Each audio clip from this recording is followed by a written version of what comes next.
It's Thursday, so it's time for Worldview with Denis Campbell. Denis is editor-in-chief of UK Progressive Magazine and also author of Egypt Unshackled. Denis, it's great to see you as always. You know, you've been on a few times now, and I've been getting a string of emails from people, and there's kind of confusion over whether you have a British accent or not, and I was hoping you could kind of clarify that today. People say that it seems to shift. Some days you sound more like you are American, and some days you sound more British. Yeah, it's one of those situations where I've lived abroad now for 14 years, so 6 years in the Netherlands and 8 years in Wales. And trust me, the Welsh accent, even though the people are lovely, is not something you'd want to spend a lot of time listening to. So yes, there are indeed days when, depending on to whom I have just spoken, I will usually pick up the accent of whom I've been talking with. It's just one of the pitfalls of being abroad for as long as I've been. But you are American, right?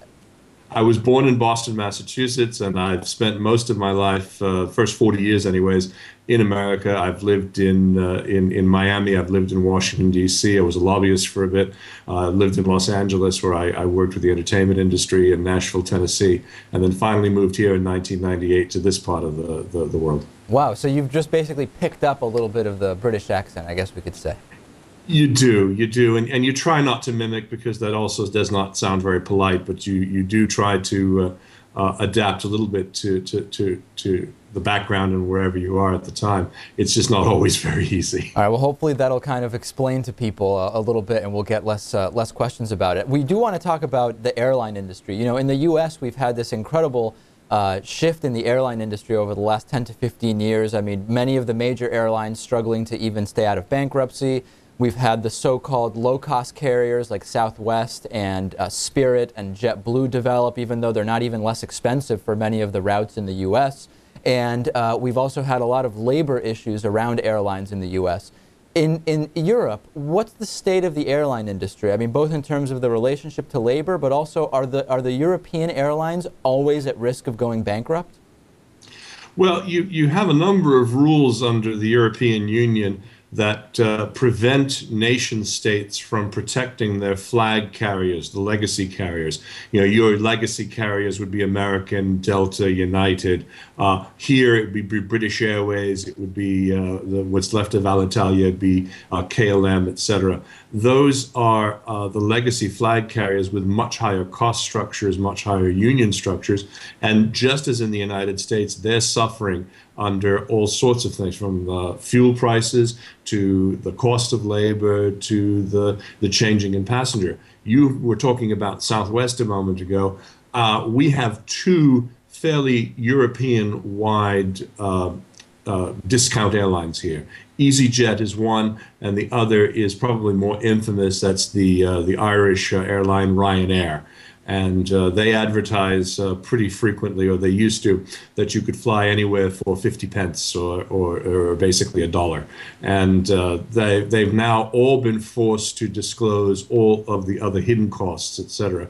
But they've been doing a very good job because wherever they go, just as in the old Southwest model, they tend to bring lots of traffic and lots of holiday goers and business travelers who are looking for a way to get cheaper flights. So is the deal that some of those airlines can make money because the flights are subsidized by some of the businesses and towns and cities that have interest in them flying there? Or, I mean, how do they really do it when the fare itself may only be a dollar? You know, you've got airport fees and fuel surcharges, etc. But presumably those are costs that are just being passed on.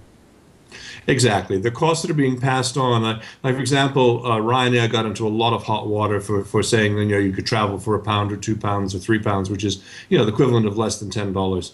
And what happened, though, is when you finally got to the checkout window, you added in the security, the fuel, and the other fees, excuse me, you were paying a ton of money. You were paying closer to £200 and £300. But that also included things such as they required you to pay to check in online. If you didn't check in online and you went up to the ticket counter without having checked in, they would charge you there.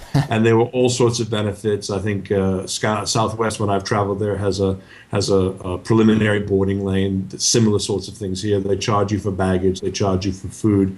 Ryanair got into a bit of trouble because they wanted to charge you to use the toilet facilities on board the aircraft. They even experimented with an idea of charging extra money for obese passengers as well as for creating a standing room only section of the aircraft where people would basically be suspended in harnesses. Those were all, fortunately, all shot down by the European Union.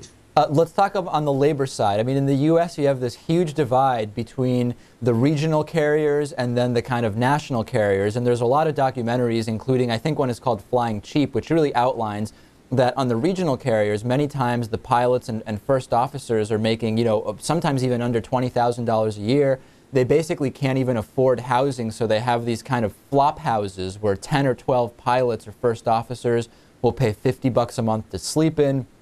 However, then on the kind of legacy carrier, you have pilots making significantly better salaries and much better represented by unions. Is there that split in Europe? And kind of what is the state of pilot and first officer pay? Well, I mean, I was in preparation for this segment today, I was talking to some of my friends who are pilots for Ryanair. Now, we're roughly 3.5 to 4 hours away from Stansted Airport, and one of these pilots literally gets in his car, drives for 5 hours to get to the airport, takes a couple-hour nap, does his route. He'll be on for 4 days, off for 3 days, and then comes back. You know, again, after driving 5 hours. I know of a number of pilots also in the U.S. that will, I believe that was a contributor to the crash near Buffalo, where, you know, people were literally flying from one city to another to catch their actual operating flight for that day.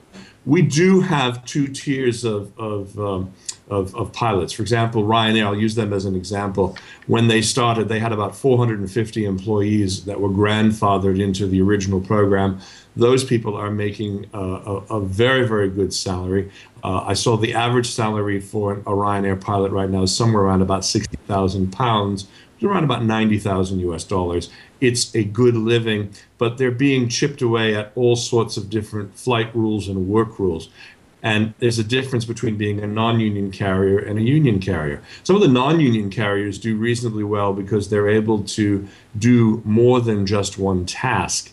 A lot of the labor contracts that were set up had very specific work rules for ground crews, very specific work rules for baggage handlers, people that board the aircraft, people that clean the aircraft. Now, what you see is much more of a Southwest sort of model. That, you know, that airplane lands, everybody who's been on that plane is involved in cleaning it, getting it ready, and moving on to the next city. It's turning down those turnaround times, which are normally 40 to 45 minutes to 20 minutes or less. And what they're trying to do is get as much usage out of that huge multi-million-dollar investment, the aircraft, as they can. The longer it's in the air, the more profitable it is for them. Sure. So I guess the bottom line is some similarities actually to the problems that airlines have in the U.S., but also some differences in terms of approach kind of going forward.